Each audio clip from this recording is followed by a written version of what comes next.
నమస్తే అందరికీ, welcome to my YouTube channel Toshina ముచ్చట్లు.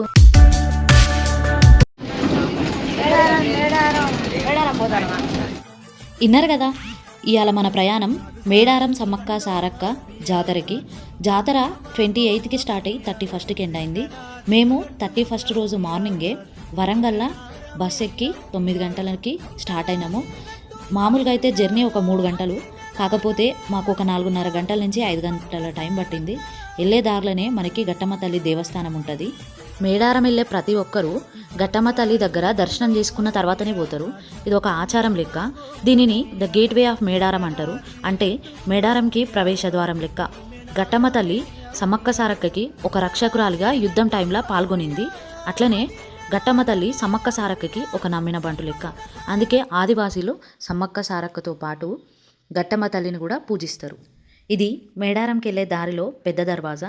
ఒక 5 గంటల జర్నీ తర్వాత బస్టాప్ నుండి 1.5 కిలోమీటర్ అట్లా నడిచి మేమైతే జంపన్న వాగుల స్నానం చేయడానికి పోయినాము. మేము జాతరలా మస్తు మంది జనాలు ఉంటారు, దర్శనం ఎట్లయితుందో అసలు బయటకు వస్తామా ఈరోజు అని అనుకున్నాము. కానీ మేము లాస్ట్ రోజు పోవడం వల్ల దర్శనం అయితే మంచిగా అయింది. జనాల రద్దీ కూడా తక్కువ ఉంది. ఇక్కడ కొబ్బరికాయలు ఒకటి 60 రూపాయలు అట్లా అమ్ముతున్నారు. మేము లాస్ట్ రోజు పోయినాం కాబట్టి కొంచెం తక్కువకి ఇచ్చారు. కానీ జాతర రోజు అయితే ఒక 60-70 రూపాయలకు అమ్మిరంట. బయట నుంచి కొబ్బరికాయ తెచ్చుకోవడం అనేది బెటర్ ఆప్షన్. అసలు మేము దర్శనానికి వెళ్ళిన టైంలోనే సమ్మక్క సారక్కని జనంల నుండి వనంలోకి తీసుకొని అయితే పోతున్నారు.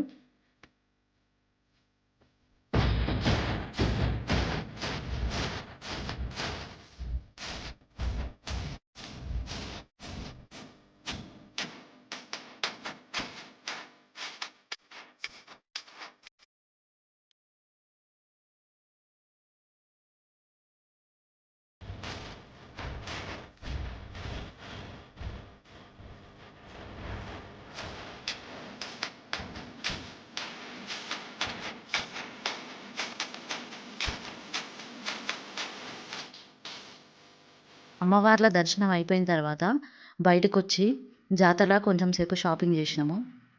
దాని తాత సెలవెడతాం.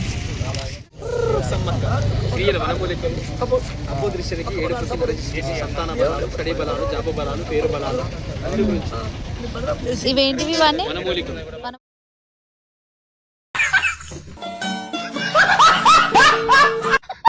నాకు ఒకటి అర్థమైంది, జాతరలో ఏడు వచ్చిన పైసలు, కొత్త పైసలు, ఒట్టి పెట్టి పైసలు, బంగారం ఇచ్చి పైసలు, ఏదైనా పైసలు పైసలు పైసలు.